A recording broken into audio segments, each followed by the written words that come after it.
Okay, good morning everyone. Now let's start our class.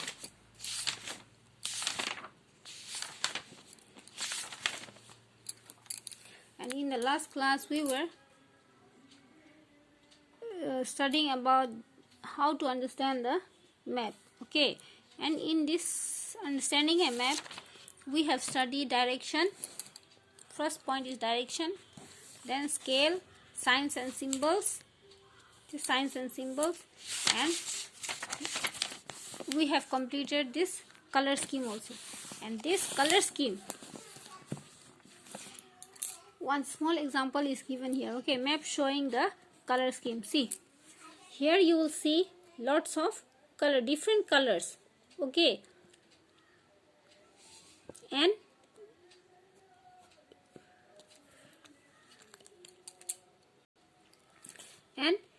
along with this color, okay, you can see some names written here. Okay,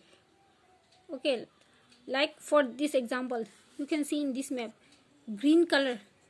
There are lots of green color. Okay, so let's find what is this green color indicates. Okay, so you can see this green color, it indicates Hindi, means it is the language. In this map it is like, for example, everywhere if it is written Hindi, then it won't look good, right? So it is one color scheme has been given, and this green color, it indicates Hindi. So we can know that in this map this green color parts is this part. They used to use Hindi language as their main language. Okay, and now next is blue color is there, brown color is there, gray color is there, violet is there, yellow is there, red is there, black is there, violet is there. All the colors are here, and all the colors, it indicates different languages. Okay, now after this, let's now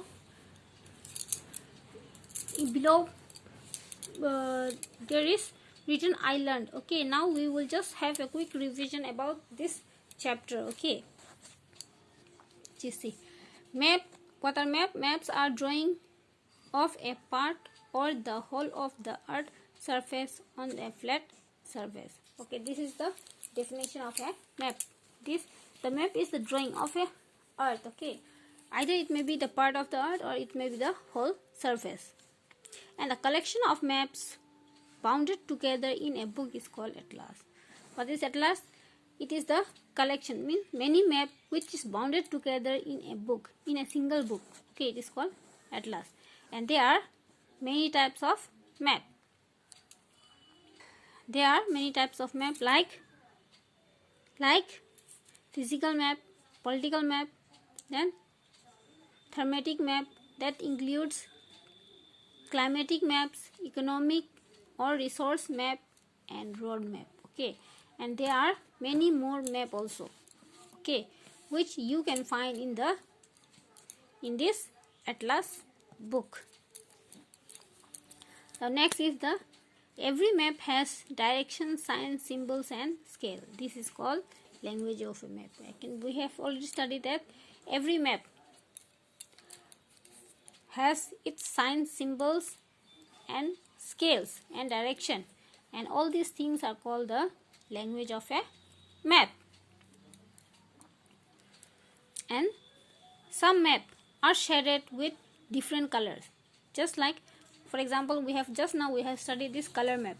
Okay, with different colors we can show and draw a variety of information with the help of colors. Okay, and this one small example is given for the language. Okay, we can make like this map for different things also. It's not that only this color scheme is only for language. You can make it for any information. Okay, now a key or a legend is provided to understand the colored maps.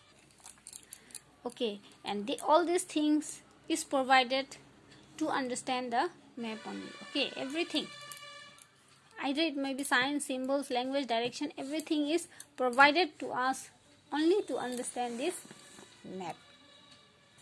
And if you understand the map, then it will be very easy for you to study a map, and if you don't understand, then it will be very difficult for you to do. Okay, so all these signs, symbols and language is very important for us to know. Okay, this direction, signs, symbols and scale, these four things are very important for us to know to study a map. Okay, so now we have completed our chapter. So now today's homework is you need to do question number A of section 1. Okay, all this question answer which is written in orally. Okay, answer this question orally. Okay, you have to find out and you need to write it. Okay, that's all for today. Thank you. Have a nice day. Bye bye.